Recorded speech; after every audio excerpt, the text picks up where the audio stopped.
इनकलाबी खातून Savitri by फुले। पेशकश doctor Sheikh तहर अब्दुल शकूर।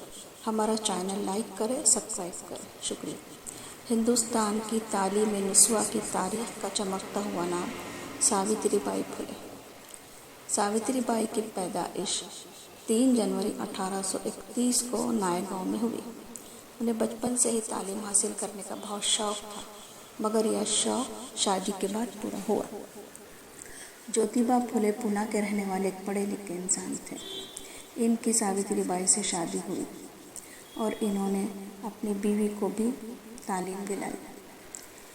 1 जनवरी 1848 को भिड़ेवाड़े महाराष्ट्र में औरतों का पहला मदरसा कायम हुआ और यहीं से सावित्री बाई के तालीमी कामों की इब्तिदा हुई। उन्होंने खुद तालीम हासिल की और औरतों की तालीम में ज़िंदगी भर कोशा रही। सावित्री बाई के साथ उनकी सहेली फातिमा भी थी। इन दोनों ने अहमदनगर जाकर ट्रेनिंग ली थी और बाद में सारी उम्र तालीम बांटने में सर्फ कर दी।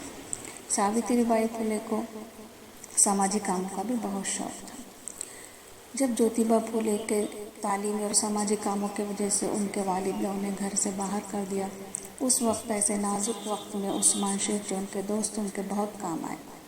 उन्होंने न सिर्फ रहने के लिए उनका अपना घर दिया, बल्कि स्कूल खोलने के लिए भी अपना घर दे दिया, जहाँ पर पहली तालीमी बालिगान की स्कूल कायम हुई।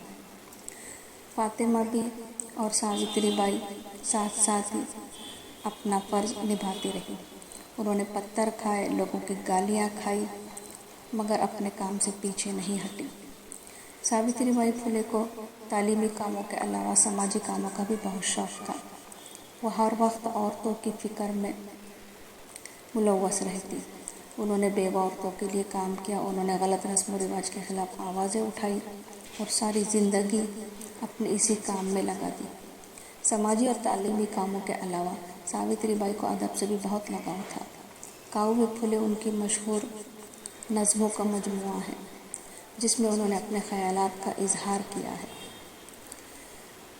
वो लोग जो हालात से घबरा कर हिम्मत हार जाते हैं, मुश्किलात में घबरा जाते हैं, ऐसे लोग इनसे सबक हासिल कर सकते हैं कि किसी भी किस्म के खौफ को खातिर में न लाकर मज़लूमों की मदद के लिए जालिम समाज के ख़िलाफ़ डट जाने वाली हिंदुस्तान की पहली हिम्मत वाली असातिज़ा। शुक्रिया।